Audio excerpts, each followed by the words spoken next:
All righty, apologies. Pretty well, once again, I think everybody knows me, but I'm Daniel with Empower DC.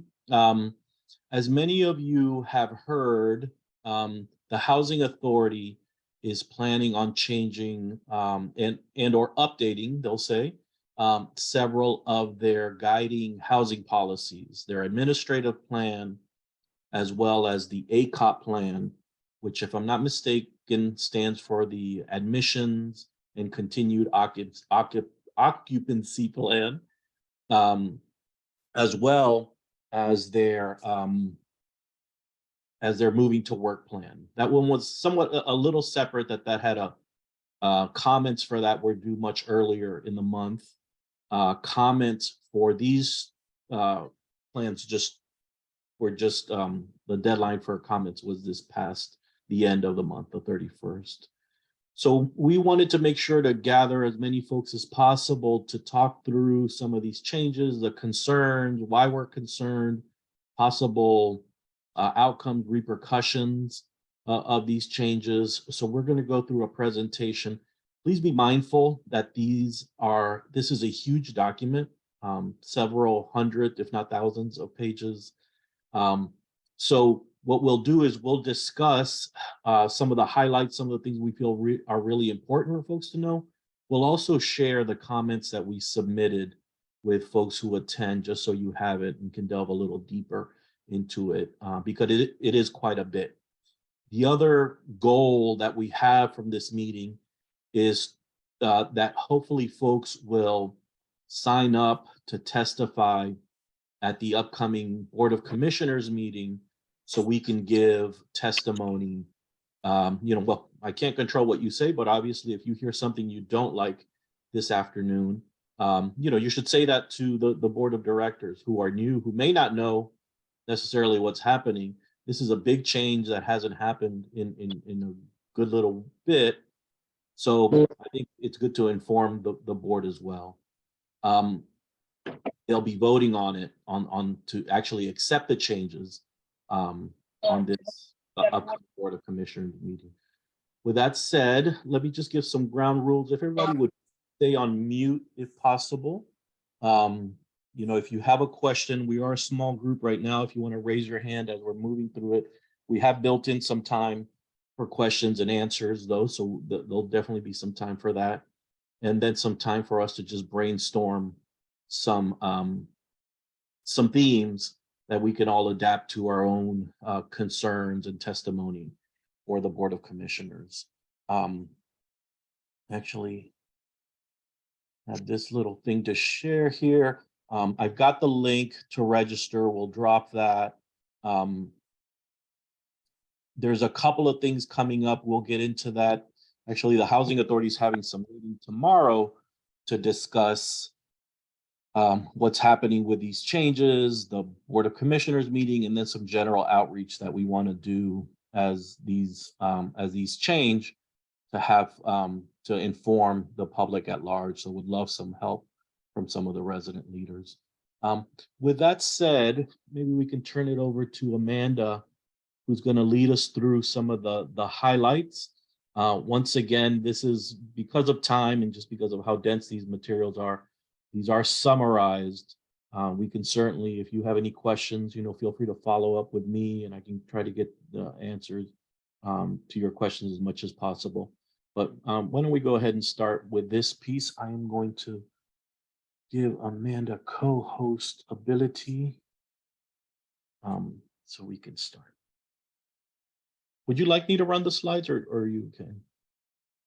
I'm happy to do it, but if it's easy, okay. But also if you prefer to, that's cool. No problem at all. You can go at your pace.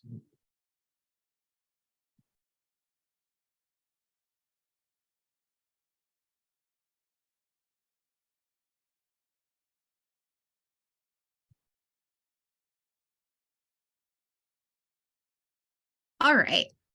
So I will just run through some of the proposed changes or sort of big highlights from DCHA's proposed plans. As Daniel already indicated, these plans are very long, they're very dense. And so I'm really going to just talk today about, things that jumped out to me, but also things that I have heard the most concern about from people that have either reached out to us or that have been at meetings. And so what we talk about today is by no means all the changes or even close to all the changes or updates. But if you have any questions about what things we talk about today, that's great. Or if you have heard about some other changes that I don't talk about today, I think we're also happy to take questions about those. So I just wanted to go through a little bit about how we got here, because I think that's important. So on February 14th of this year, DCHA released draft admissions and continued occupancy plans. That's the ACOP. And they also released a draft proposed administrative plan. At that same time, like Daniel said, they also released a draft moving to work plan. So these are 3 documents that kind of govern policies that of DCHA's programs. So the ACOP is the document that governs the public housing program. The administrative plan is the document that governs the Housing Choice Voucher Program. And these 2 documents together were over 1,000 pages. And DCHA gave the public until March 31st to submit written comments on these proposed plans. That's a 45-day window. And so the next step, and why we're all gathering here, is we have heard, and I don't think we have any reason to believe this plan has changed, that DCHA plans to present these plans to its Board of Commissioners at the April 12th board meeting. And at that meeting, the board will vote to approve or disapprove of these plans. And so, we think it's really important for residents to know as much as they can about these plans, and if they want to testify and let the board know what they think about them. And so the other thing I want to talk about before diving into some specifics is some questions to ask DCHA, to ask ourselves, to ask the board potentially about the overall kind of motivation of these plans. So this rewrite of program policy and program rules really seems to have kind of come about because of that HUD audit that came out at the end of 2022 that talked a lot about all of DCHA's failings and all the ways it's failing its residents and program participants. And so against that backdrop, what I and Daniel and other folks in this space have been really concerned about is that it seems like DCHA kind of put out these plans in response to that, but is responding by putting more rules and requirements on tenants instead of on itself, instead of, improving itself, improving its own operations. And that's concerning to us, right? Because why it seems like sort of the wrong outcome of what was a report about how DCHA needs to be better. And so questions that we have, like while we're reviewing these regulations and these new proposed rules, is how will DCHA fix itself? How will it fix its own processes? How will it ensure that these new rules that it's imposing on its residents, on voucher holders, how will they ensure that they don't hurt residents, either because the rules are stricter or because DCHA isn't able to carry out its own policies? And Daniel, I should have said at the beginning, please jump in, interject, add anything. Great. Okay, so now I'm going to jump into some specifics. So one of the things you all may have heard a lot about, because there was a lot of talk, I think, in the media about this, is changes to the waitlist policies that DCHA is proposing. So under the current policy, for both public housing and the voucher program, families kind of are on the wait list in the order that they applied to be on the wait list.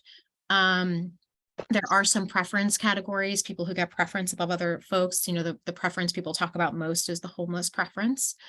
And then the other important thing about the current waitlist policies is that if a family fails to respond to outreach from DCHA, they get placed in inactive status. And what that means is they aren't removed from the wait list. They're just put in a different bucket in inactive status. And if they later reach out to the housing authority, they get restored to the wait list. And this matters because as you all very well know, both of DCHA's wait lists, the public housing wait list and the voucher wait list, have been closed since 2013. People have been waiting for years. And DCHA is really hard to reach. It's been impossible for folks to update their contact information. And so it's not uncommon for people to miss communication from DCHA. But DCHA is proposing to kind of change this rule. And what they are saying they're going to do is that if folks don't respond to correspondence from DCHA within 15 days, they will be removed from the waitlist permanently. And so that's something that I think a lot of people have concern about, and marks a big departure from current policy. And then there are some specific changes to the waitlist for public housing specifically. So first, currently, there's just kind of one big public housing wait list. People are on it, they get to the top, and they get offered a spot at whatever properties are available. Now, DCHA is saying it's going to move to a site-based wait list, meaning that families kind of sign up to be waiting for specific properties that they're kind of willing to live at. And the other thing that they're saying they're going to do is once they clear the current wait list, they're going to reopen the wait list. But once they determine that there are enough people on it that they can get through within 12 months, they're going to close it. And then at the end of that 12 months, in theory, open it again for another 12-month period. And then a final change that they're proposing is that instead of doing sort of a first come, first serve basis for public housing, they're going to do a lottery system, meaning that once you're kind of on the wait list, I think this is what they mean, though they haven't been specific. That might be a question to ask them. But what I think they mean is that, they're going to determine who gets on the wait list by kind of doing a drawing of the names of people who apply. Okay, now moving away from the wait list and talking about people who are already in the public housing program. One thing I've heard a lot about is that people are concerned about the guest policy that DCHA has been talking about. And so this is one of the areas where technically, or I should say, the big picture new plan doesn't change the rule that much. The current rule is that guests can't stay more than 10 consecutive days overnight or more than 30 overnight stays within a 12-month period. And that is the current rule, and that's the rule that's in the new plan. What is different is that, and Daniel, I don't know if this is your sense as well, is that DCHA seems more intent on enforcing this rule more strictly. And then the other thing is that the new rules or the new plans would require people to inform DCHA whenever an overnight guest is in the unit for more than 3 days. And so that's a big reporting requirement. That's a big change. Another big change is what's called minimum rent. Oh, Daniel, go ahead. Oh, I was just going to underscore the fact that they're going from 0 to 50 almost literally with a minimum rent. So they have discretion in some of these things. Not all housing authorities do it this way. So just something to be mindful that it seems that they're going, as hard as they can in a lot of these changes that we're highlighting. Yes, absolutely right. And I think to kind of bring it back to some of the themes we talked about earlier, they're kind of what it appears to us is that they're using this process to impose kind of the strictest rules possible on tenants, which is really concerning. And yeah, minimum rent is a great example of that. And what minimum rent means, right, is that if a family or an individual has zero income, they report zero income, and such that their rent should be $0 per month, DCHA will still charge them at a minimum $50. And what's really important is that DCHA, like Daniel said, doesn't have to do this. For years, they've set the minimum rent at $0. There's no reason they couldn't continue doing that. They're just choosing to set it at the highest level that HUD allows, the Department of Housing and Urban Development, which is the federal agency. They're setting it at the highest level that HUD allows, which is $50. And the other important part about this is that minimum rent has what's called hardship exemptions, meaning that if a family falls into certain categories and convinces DCHA that they really can't even pay the $50. DCHA is supposed to have a process for implementing that to make sure the family doesn't get charged. And one question we have is, DCHA has been struggling to process basic recertifications for years now. Do they really have the ability to implement an entire new process for this new rent that they want to charge? And then the other thing to note is that the voucher program, the minimum rent there is $0 per month. And so why the difference? Why the difference between public housing and voucher holders, I think, is an important question to ask DCHA and think about ourselves. Okay. The other policy that I feel like I've heard a lot of folks talking about is the proposed change to the pet policy. And so there's a few changes to the pet policy that are happening. So the first is that it's going to be elderly only properties that can have non-service animal pets. So other types of properties, people won't be allowed to have pets. They're also decreasing the maximum weight from 40 pounds to 25 pounds, adding registration requirements for the pets, and limiting the number of pets to one per household.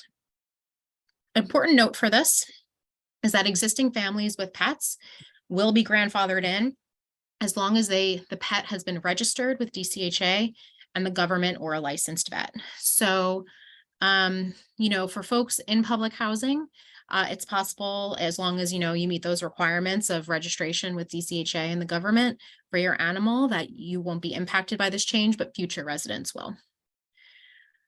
And I see Daniel's on the phone, but so why don't we pause for a minute, because we're going to talk about the community service requirement next, and he is much more well-versed in that than I am. So I'll just pause for a moment and we can wait.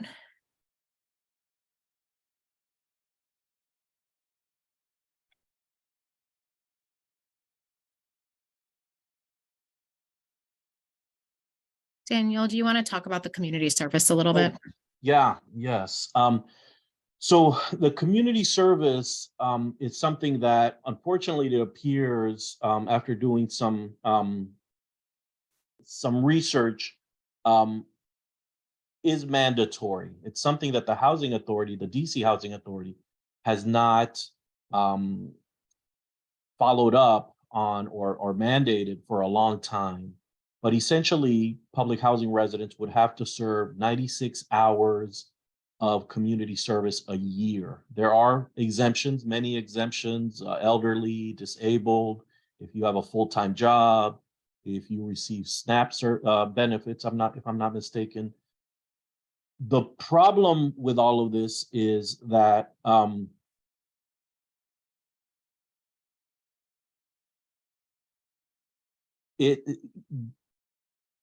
most housing authorities, at the point when you lease up, will let you know about this mandate, right? Like, you have to do this. So my concern is the housing authority is now going to have to kind of go back and communicate all of this to everyone. We still don't know how they're going to certify the hours. We still, HUD encourages housing authorities to develop their own plans on what is approved activities, right? So they still have not developed that. HUD also gives housing authorities the discretion to let residents self-certify. So they haven't spoken on that. So they're making, this significant change for a lot of people. Also, it doesn't exempt people who have young children. Of course, you would have to find childcare, and that's a big consideration. I know as soon as this meeting's done, I got to run and pick up my daughter, right? So it's those kind of concerns we feel aren't really being taken into consideration. So it's concerning that. And I think this is a theme with a lot of these things, right? Is like, how is the housing authority going to actually manage letting every resident know about this, about the exemptions, about what's allowable, and then, of course, the certification process, right? So on many of these, like as Amanda had alluded to earlier, like it's hard to do some of the basic things that they're doing right now to get answers from them. This is a whole workload added to a staff that isn't performing at 100% right now. So how are they going to be able to do this? So I think this is something that, you know, public housing residents really need to keep an eye on, because at the end of the day, you know, people are going to feel all of these changes in one way or another. You may not have a pet, but you may be, you know, eligible or have to do this community service. You may, you know, run into some issues around if your grandbabies are over more than 3 days, right? So I think, and I'm getting ahead of myself, but just once again, these are the concerns. It's not only the actual changes, but is like, how are they going to manage these when they're having trouble doing just the basics right now? So yeah, and as I mentioned, we'll share more details with everyone on all of these changes. Okay, so now I'll talk a little bit about some changes to the Housing Choice Voucher Program. Um, so, um, so the first one, you all might have seen a lot of news articles about DCHA overpaying landlords in the voucher program, paying more, DCHA paying more rent than, you know, a tenant without a voucher would pay. And that, you know, it matters because that means there's fewer vouchers to go around when we know that it's a program with a really long waiting list of people waiting for decades to get a voucher. So DCHA, because of the HUD audit, is finally proposing to implement what's called a rent reasonableness policy, which is basically a requirement that they make sure the rent that they're paying for a unit is actually what the unit is worth and what somebody without a voucher would pay for that unit. So I think that overall is a change that folks are, at least folks that I've spoken with, are happy about. I think again, there we just want to make sure that DCHA implements it well so that it's actually meaningful and does what it's supposed to do. The other big change to the voucher program is less good. And what that changes is that, so, you know, when folks get into the voucher program or when they request a transfer voucher and get a transfer voucher to move, there's a length of time that the voucher is good for, a length of time that they're able to kind of use it to search for housing. And currently that length of time is 180 days. And DCHA is proposing to shorten that to 120 days. And so basically that just means tenants have less time to look for a home, look for an apartment to rent with their voucher. And, you know, I think we have a lot of concerns about that because one of the many frustrations that folks with vouchers experience is how long DCHA takes to lease them up into units. And so it's really frustrating to me anyway, that DCHA is sort of decreasing the amount of time tenants have to look for housing, but not doing anything, at least, or not putting any rules or requirements on itself to ensure that it timely leases people up in units. So that's just another example of sort of holding tenants to a higher standard in these rules. Can I just add to that a concern? We run into this on development properties where, you know, people may get vouchers for if their property gets redeveloped, and then they're in competition with everybody on that property and everybody else looking for housing in the district. So, you know, it's just making finding a place that much harder. Because, you know, instead of like, if you get let's just say you get a voucher on your property, you know, you're competing against everybody else. But then if the whole property is getting redeveloped, that means a whole lot more people looking at potentially the similar places, right? So you need that extra time, right? Why would they cut back um, when we know even people even have a hard time with the longer time that is set for right now? Yep, absolutely. And then the other, you know, important thing to tag on to that is DCHA's plan is saying that it will only allow one 60-day extension to that rule. And so having such a hard and fast rule is really problematic because, you know, there might be a lot of reasons people need additional extensions or, you know, good reasons why they weren't able to find housing during the initial window. And they, you know, there shouldn't just be kind of like a hard rule that it's just one 60-day extension, but that's what DCHA is proposing. And then the final thing I will go through about the voucher program is some changes to recertification requirements, specifically for families that don't have income. So currently in the voucher program, all families are kind of treated the same. They only need to recertify I'll fix this after. Most families only need to recertify every 2 years. Certain families, if they are on a fixed income, need to recertify every 3 years.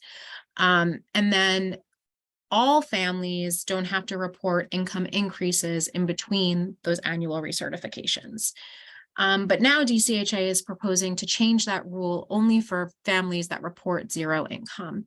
And what they're proposing is to require those families to recertify every 6 months and to report income increases in between recertifications.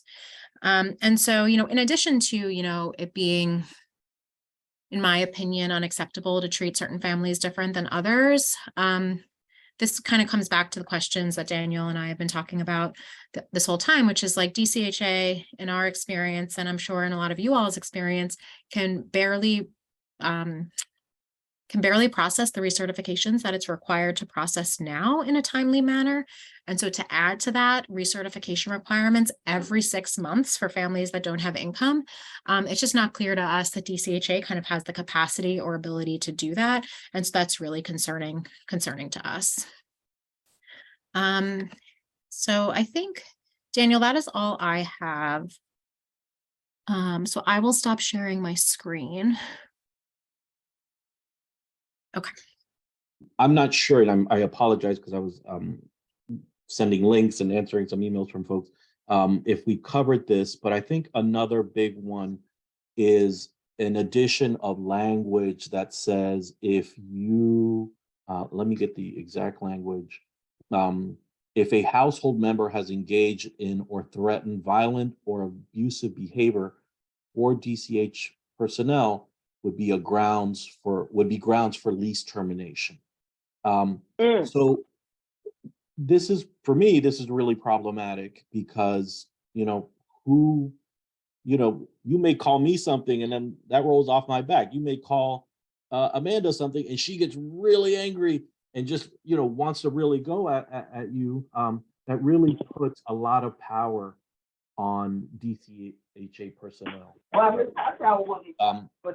So really concerned about that and something to be mindful, because I know I've interacted, and not as much as you all, of course, but I've interacted with property managers, with staff, and sometimes they've not been pleasant.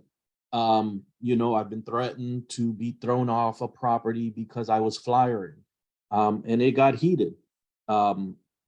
So I could imagine when, somebody is angry because of conditions, maybe angry because of, many of the issues that affect public housing residents.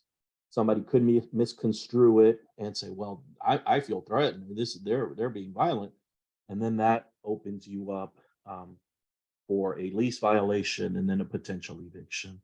So I think, once again, for me, a major theme here is that a lot of these changes aggregately, in the big picture, are more punitive than what we've seen in the past, and really do place many residents at risk of eviction.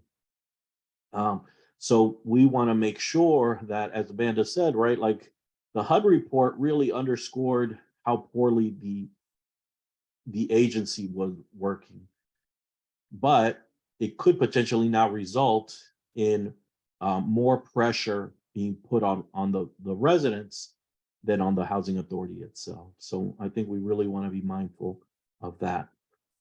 With that said, as I mentioned, we may not have all of the answers, but we certainly want to have a discussion around any questions you may have regarding what you've heard today. So let me open it up. Does anyone have any questions and or concerns with what they've heard?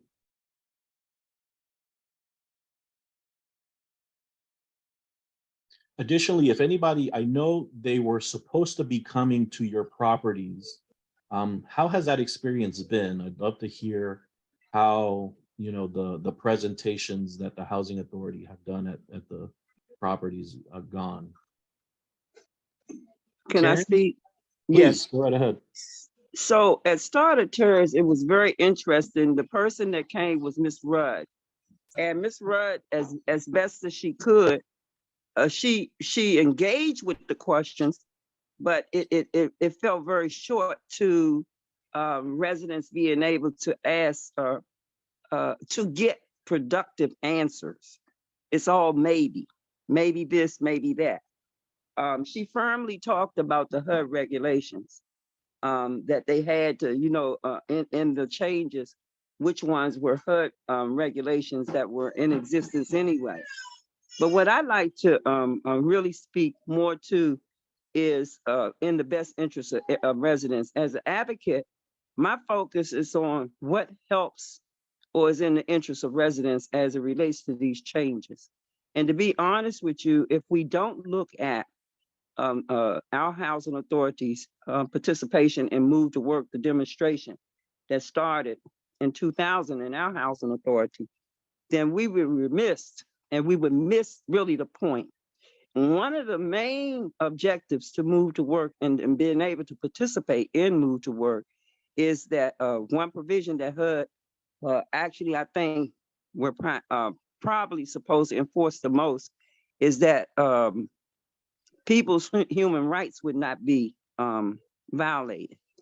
And most of these provisions and the changes, they fall very close to violating our human rights for choice.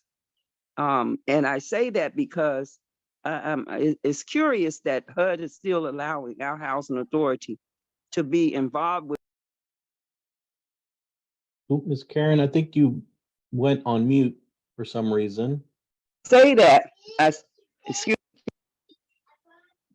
I say that because that would be my a part of my testimony is what of all of these things is in the best interest of residents. I think you said it in the presentation earlier. I love the way you all etched out all of the things that could be problematic.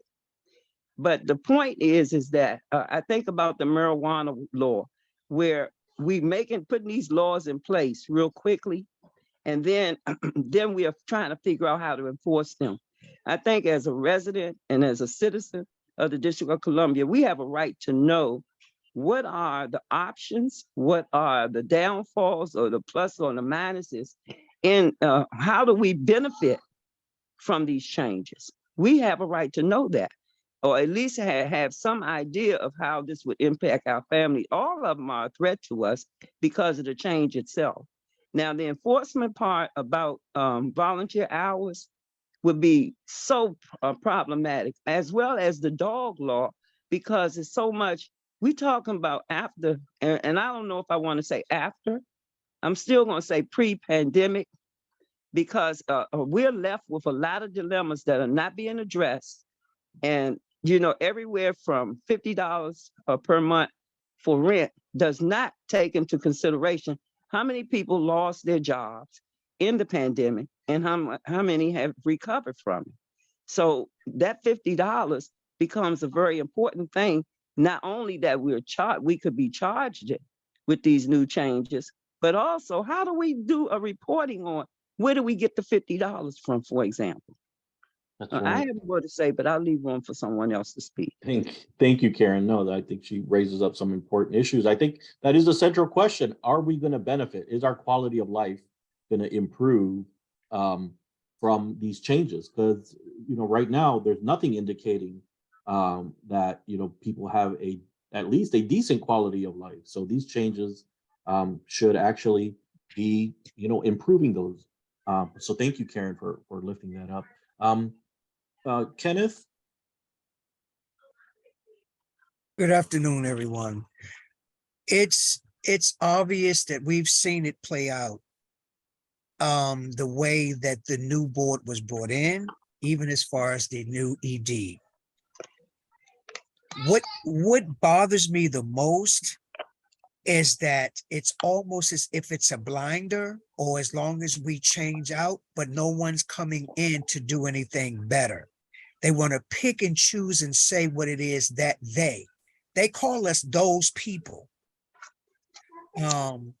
Factual, the things that you see that they're speaking of, it's not new. It's always been on the books. They're trying to play as if they're doing their job. We talk about policy and procedure. I sat there 14 years fighting. Daniel, you've seen me. Karen, you've seen me. Yes. I was never afraid to be that voice, but it was hard when you're outnumbered, but I made sure my voice was heard and it was on record.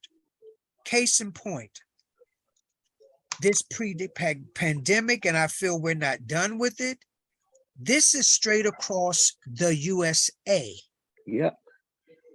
Mental health providers need to come in on both sides. The agency itself, as well as the constituents and the residents. It's a stressful place to work in.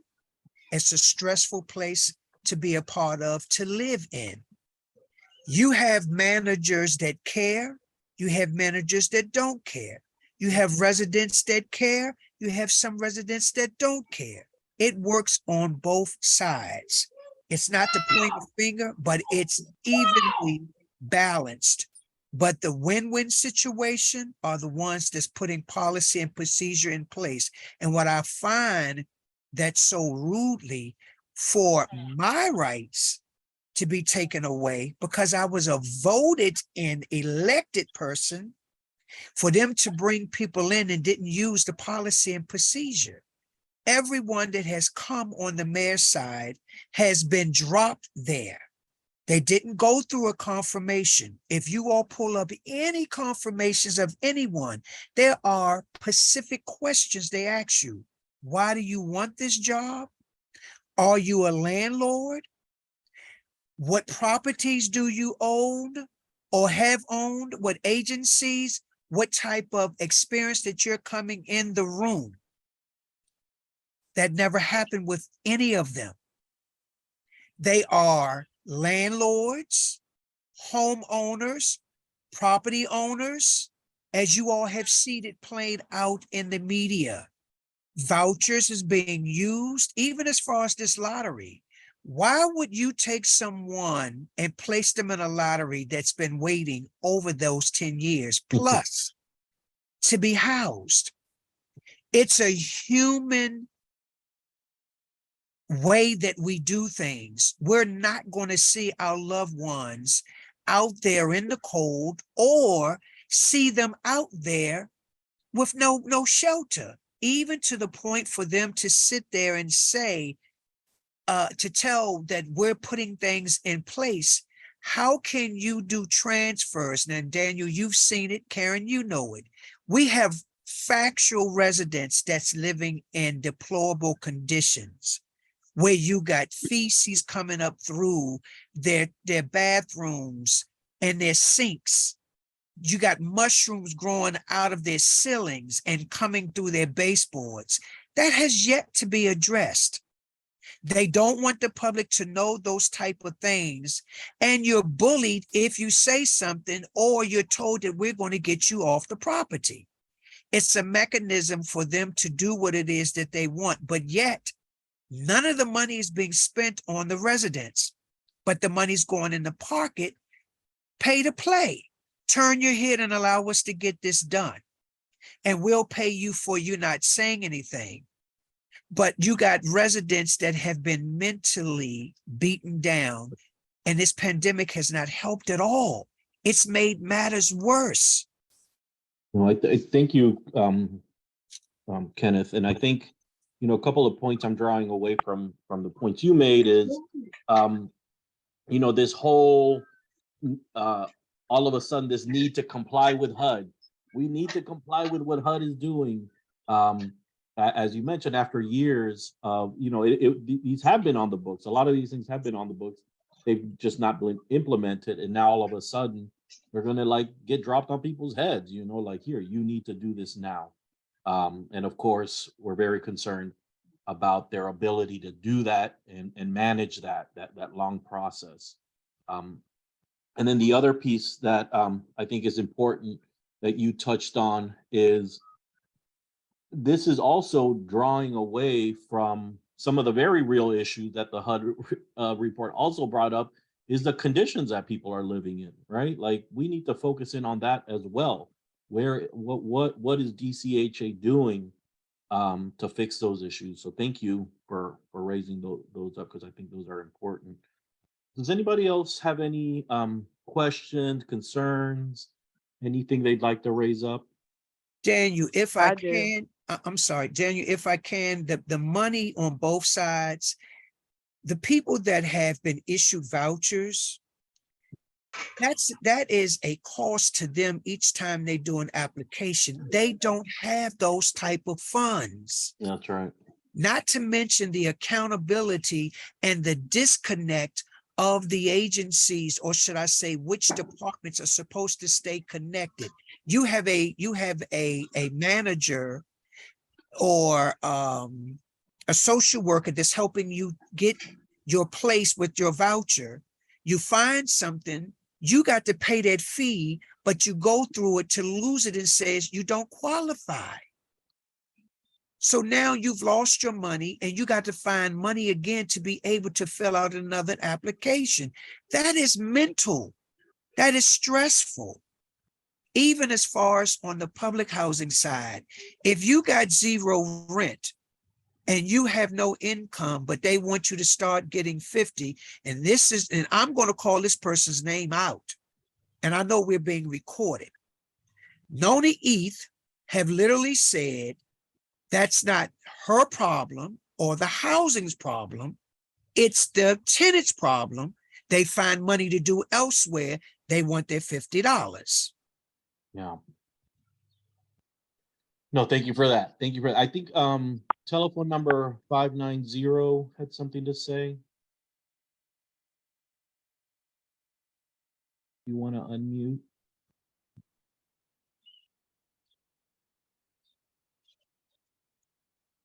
Give me just a sec. Maybe they'll come back. Anyone else have a question and or comment? I did. Oh, okay. Why don't we go Linda and then Keisha? It's my thing. Hi, can you hear me? Yep, go right ahead, Linda. Okay, what I'm trying to understand is that how much when they come out to the property and explain all of this, how much of it does the especially on the property where I live, I'm sorry, Greenlee Senior, how much of this do they understand? No, I think that's one of the big concerns is exactly that. Like, these are a lot of changes. And I'm taking some notes because I want to make sure to send these back out. How much do residents understand the changes? Yeah. Yes, because if you are in mental health situations, when you are explaining things to them, you need for them to give you that feedback to make sure they understand how this is going to take place. And a lot of them don't understand how this is going to take place and what it actually means in their everyday living when they're paying their rent from month to month. No, that's exactly right. I think that's part of the concern with all of this is that it's a lot of changes for a lot of people. And yeah, how are they going to do it so everyone understands what's happening? And we'll be able to actually like adhere to them. And we trust and we at this point in time, it's hard to trust that the housing authority has that capacity. I know Keisha's next, and then Ellen could go. Keisha, go right ahead.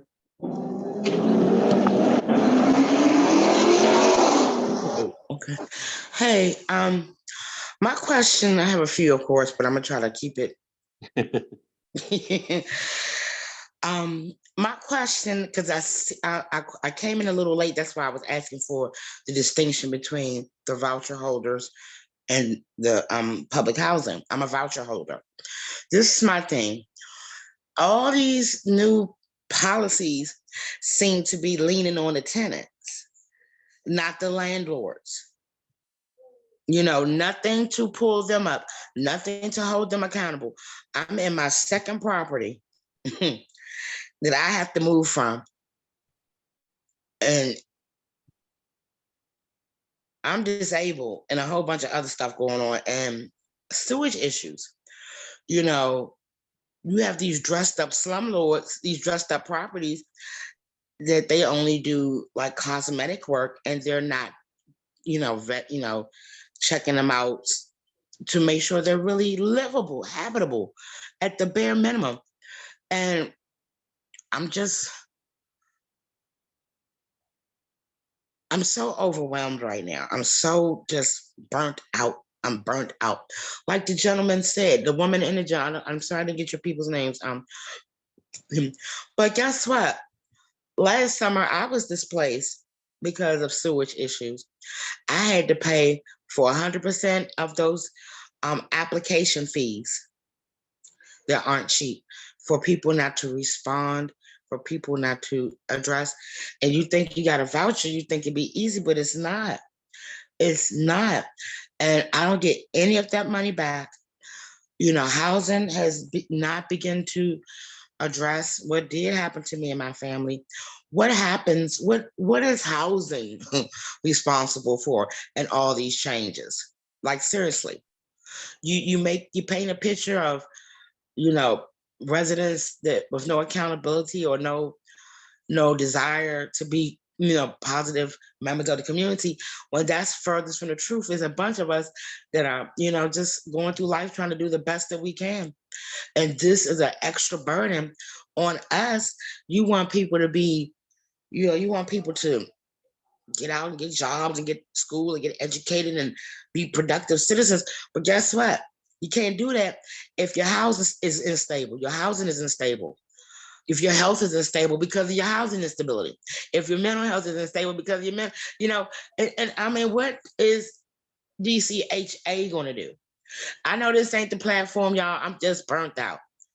I'm not sleeping. I've got sewage issues again. And I had to demand an inspection.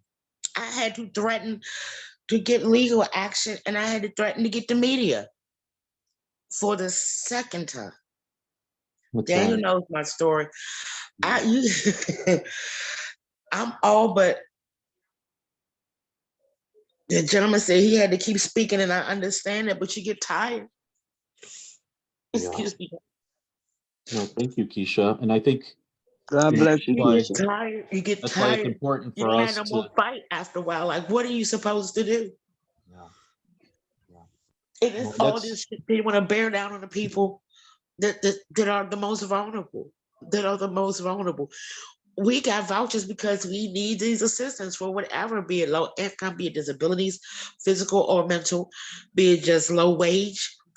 What's the kickback for the pushback at housing? We need some kind of checks and balances for real. Yeah. No, thank And you, like you Keisha. said, I'm sorry. Okay. No, Go I ahead. was gonna say thank you because this Yes. is exactly what we want to be able to say at this Board of Commissioners meeting that's coming up. And just like, like the gentleman said, or you said, Daniel, what if he got people go through stuff, so maybe they need to crash at your house for a month or two. What if your kids, your grandkids, what if somebody does get sick and they need to come live with you? My mother is 70. She takes care of my 101-year-old grandmother. So what, you gonna penalize me if I got my mother staying with me? That's right. What? Damn, I'm disgusted. Let me, because I'm about to start talking about some other stuff. Let me go. Well, thank you, Keisha. Ellen, you had question? You're on mute, Ellen. Sorry. I'd like to follow up on what Linda Brown said. For the past 4 years, I have suffered with the residents I've been with at a couple different housing projects on the absolutely extremely problematic, awful, trying to implement the different projects, whether it be RAD, whether it be greater maintenance or anything, when DCHA comes to one of the housing sites. We have tried to work with DCHA, some of us, to really sort of give them some ideas about what they need to do when they come, how they need to get involved with the people that are upstairs who can't come down because they're disabled, etc. I finally thought we might have something going. And about 6 weeks ago, we had a presentation at Potomac Seniors. The people arrived 30 minutes late. They didn't have their microphones or equipment ready. And it's like they just, literally what I'm coming to see is they don't have enough equipment and they don't have enough people to go to the different sites and to do their communication well. So how is, Ms. Brown said, they're going to really educate the people to their new rules and regulations? How can they be implemented? And so that's just one of the things I really have a problem with. And the maintenance, we've had Ms. Donald out several times. And the maintenance, every once in a while, gets a tiny bit better after she comes.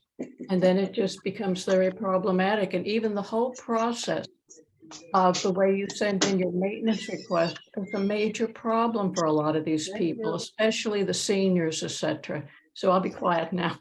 No, thank you, Ellen. I mean, I think that is one of the overarching concerns in all of this is how are people going to know what they're responsible for, right? When there's such a magnitude of changes.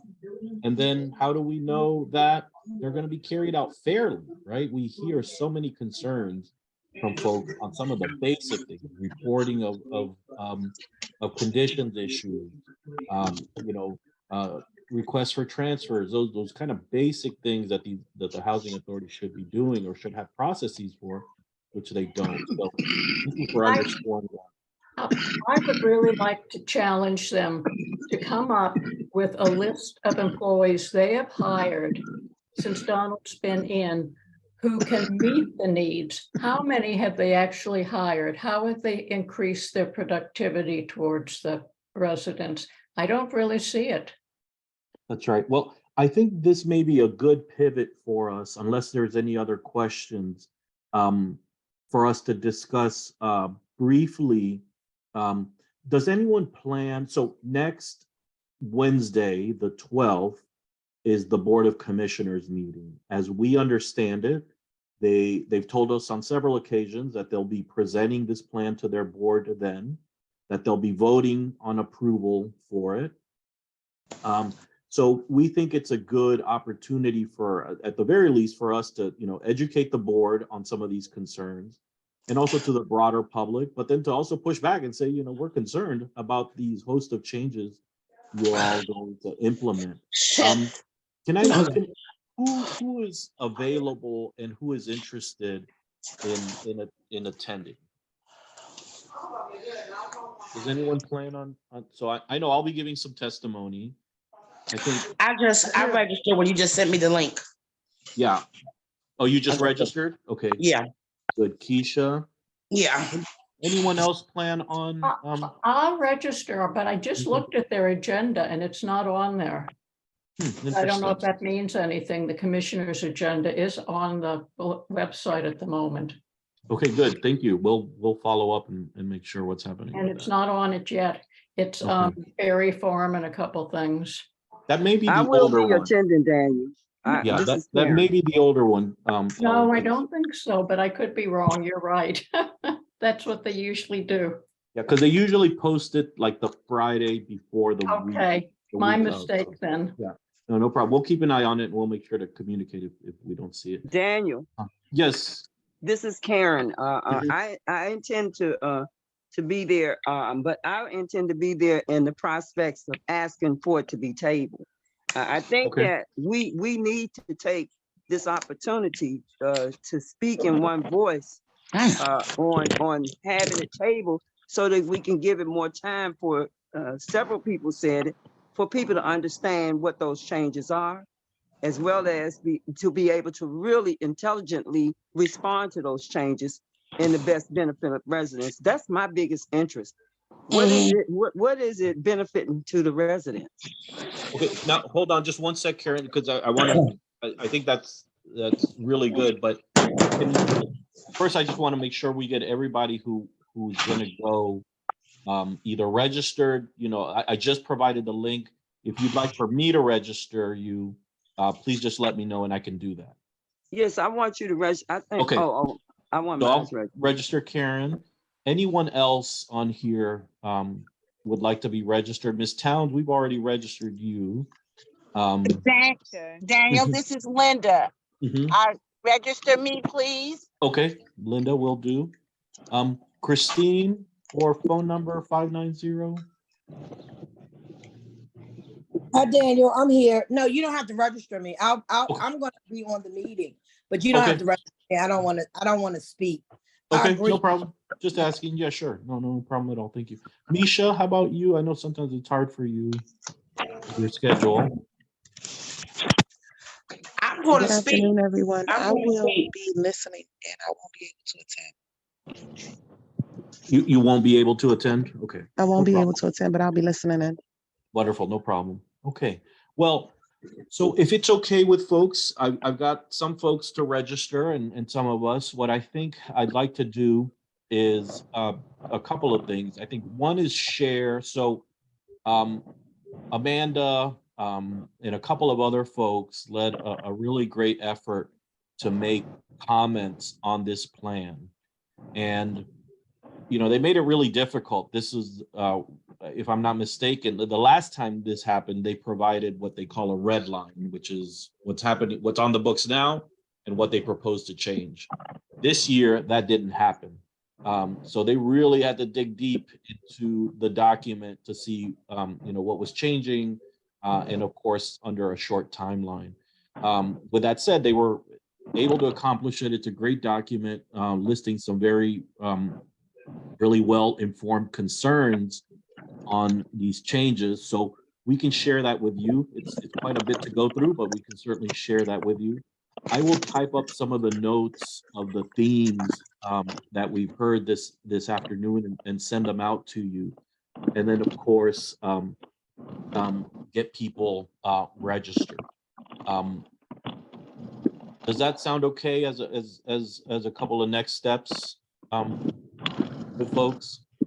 Daniel, can I get the minutes from this meeting? Sure. Yeah. Yep. Yeah, that's what I plan on sending out. Ms. Towns, please feel free. And Ms. Towns is texting me that she's trying to say something. If you can unmute, do folks, isn't it like *56 on your phone? Does anybody know how to unmute on Zoom if you're on phone?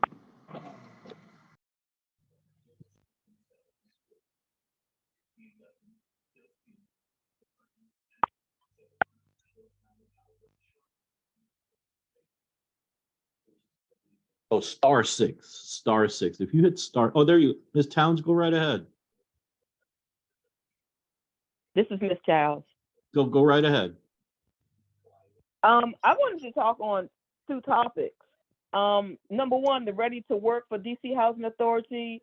Most people have records and they can't get employment at DC Housing Authority, although then the box was passed by Marion Barry that they're supposed to hire people who don't have criminal histories past 5 years, but they still terminate people. So how can people go back to work if DC Housing Authority have contracting positions and they'll hire people who don't live on the property with records, but they won't hire their own tenants? That's number one. And number two, I have a breathing issue here. They did a breathing test a year ago. It takes 7 days to get the test back. I still never got the test back. I'm at the point where I'm my nose, I'm having blood clots come out my nose, and I'm passing out, and I'm throwing up at night, and I can't sleep.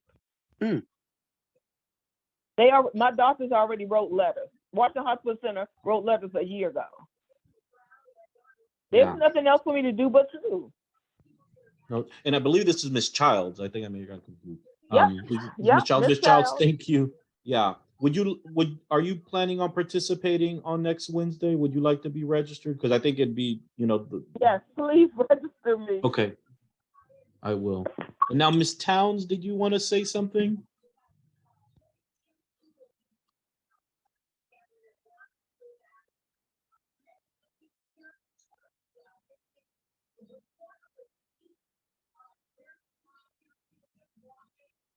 I think Miss Towns, we're having a hard time hearing you. Please. Miss Childs? Did you say Childs? No, Towns, Donna Towns. Okay, all right, okay.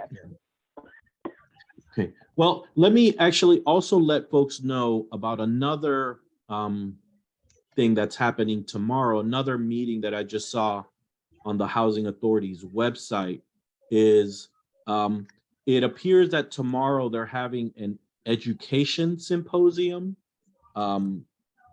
If I'm not mistaken, it begins at 12. I'm going to put the link in the chat. On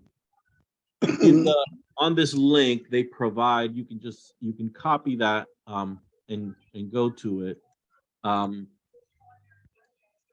They provide a Facebook link to watch the meeting. No, I'm sorry, it's 10:30 to noon, 10:30 a.m. to noon. Just maybe an interesting update to see what they're talking about, if they're considering any of the changes that they've heard. So could be a good opportunity for folks to participate in, at least in viewing. I unfortunately have a meeting that at that time, so I won't be able to make it, but would love to hear a report back if folks are able to. The other thing that I think is really important is, I'm going to mute whoever's not muted just because it's creating some feedback, and I apologize about that. The other thing is, we know that they are going to try to push these through. And what we've seen is that the board continues to approve most of the changes that they are putting forth. So if this does move through, I think it's going to be important to update residents about these changes, because I see it as eviction leverage, right? As potential ways that folks can get evicted. So once we know what all the changes are, we are going to put those together in as a digestible way as possible, right? Because it is a lot of stuff. But at least to let folks know that changes are happening, who they can call to get a better understanding of it. We want to make sure that we're hitting all the properties. I want to just put that out there for folks who may be interested in helping out to spread the word in your property. So I just wanted to put that out there. I'll follow up with you individually so we can start hitting the doors and letting folks know, hey, these are changes that could potentially affect you, that you should know, that you should be asking questions about. Daniel, I must remind you that there still is a process. All of this, these changes are still being categorized, not only to adhere to the HUD violations that they listed, but it also is to fit into move to work. And move to work is a evolving process. So could you just take a moment to explain the procedures after the Board of Commissioners, if they do approve these changes? What is the next step? Not the part of notifying residents that these changes are going to happen, but what is the next step when it goes to HUD as being approved by the board or not? Sure. So it's my understanding that and Amanda, maybe you can help me out with this, but a next step is that these have to actually be written into the DC code. So they get approved, and then they have to actually be, written in the DC code language and put into DC code. Into the federal register. Yeah, exactly. So the council doesn't need to approve these necessarily, but as I understand it, the council can disapprove of them. So, it could be valuable for us to do some outreach to at least the housing committee on the council, noting our concerns. They have been, we did send our comments to the council as well, so they could look at them. Amanda, is that correct? Yep, that's right. They'll have to publish them in the what's called the DCMR, which is like our local regulation set of regulations. And there should be another comment period. It's a shorter comment period. It's 30 days instead of 40 days. So that would be, I think, the next step. Yeah. And I think if folks are interested, let's try to get a meeting, and I can try to get this with Robert White, to have some resident leaders like yourself, both voucher holders and public housing residents, to talk about these concerns, because I think it'd be important to keep that on their radar. Yes, it's very. But I'm speaking specifically about the response from HUD. So that's where I'm not 100% sure. I know they owe HUD a response from the report that's due, that was due, if I'm not mistaken, already. So, Amanda, any thoughts or input on that? Yeah, I had the same understanding as you. I think they had to, I forget what the date was, that they had to give a response to HUD by, where they either sort of admitted or challenged some of HUD's findings. And I know they did a little bit of both. I know they disagreed with some of HUD's findings and didn't disagree with others. And I think that, I don't know what the next step is from there. I'm not sure if like HUD and DCHA are now just sort of engaged in like conversations, or if HUD will issue sort of like a written response to DCHA's response. I'm not totally sure what's next on the timeline. And that may be a question that we ask, right, at the Board of Commissioners, like what? That is one. That is one. Because that's also a question we need to ask and get clarity from Robert White. Exactly. I feel that's very important, how he weighs in and what weight does he have in the decision of that. That's right. No, I think that's an important one. Thank you for flagging that, Karen. Well, folks, I mean, as I mentioned, this is quite a lot. I think we were able to come to a better understanding that something is happening. We need to be, on it. We need to be asking questions. And, I think the next Board of Commissioners is an important date to raise some of these concerns and questions that have come up in our discussion today. I think it's important for us to continue to let residents know that changes are happening. Empower DC, we can commit to being, at the very least, a phone number people can call so they can be connected to other help. We can share what we know. We can, our colleagues that help to put some of these comments through can also potentially help. So definitely wanted to, put that out there. But in general, I think, the big question still remains is, how is this helping public housing residents? How this is what's happening in the best interest of us. Exactly, is in your best interest in improving the quality of life. And I'll add, oftentimes in my mind, I'm also thinking voucher holders, but I'll make sure to deliberately say that. Yeah. So as we close, I don't know if anyone has any last thoughts or anything they'd like to share. Well, I just like to say one more thing is that, yes, I would really like to know the answer to how is that helping? Exactly. I want to really hear that answer. How is that going to change the quality of where we are right now? That's right. Thank you, Linda. And I'd like to comment that it adds more confusion, and we just have said that in so many words with everybody that spoke today, that it would complicate matters that already are complicated anyway. That's right. Thank you. Well, folks, Hello, oh, is that, go right ahead? Mr. Daniel. Yes, ma'am, go ahead. Hello, how are you doing today? How's everyone doing? Well, It great. is I, Donna, and I've been trying to speak for a very long time.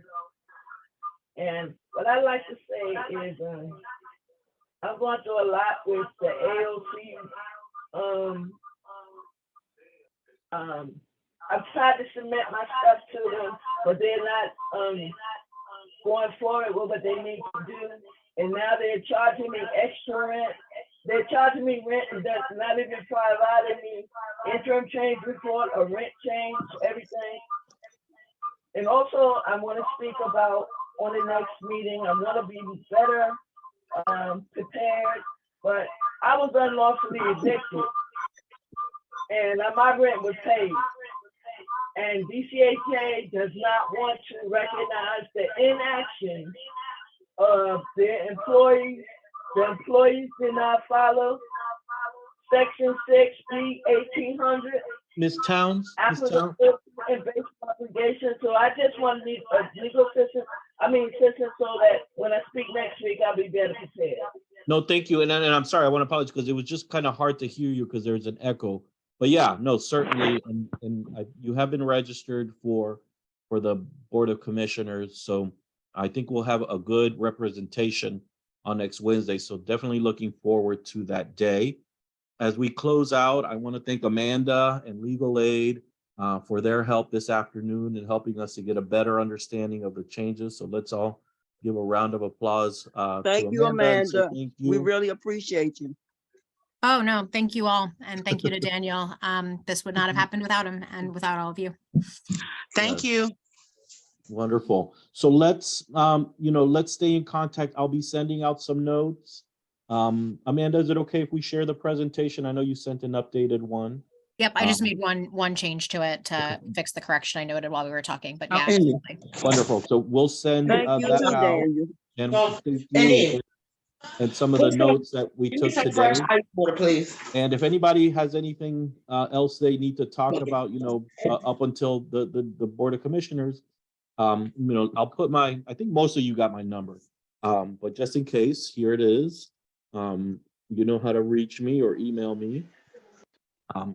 But yes, thank you, everyone. And Thank you, Daniel, for hosting this meeting, sure, no this problem. crucial meeting. Thank you very much.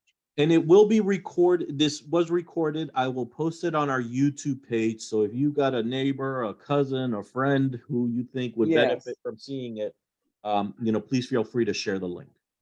Thank you so much. Okay. All right, everyone. Well, thank you so much. Have a wonderful rest of your day, and we'll continue to be in contact. Peace, everyone.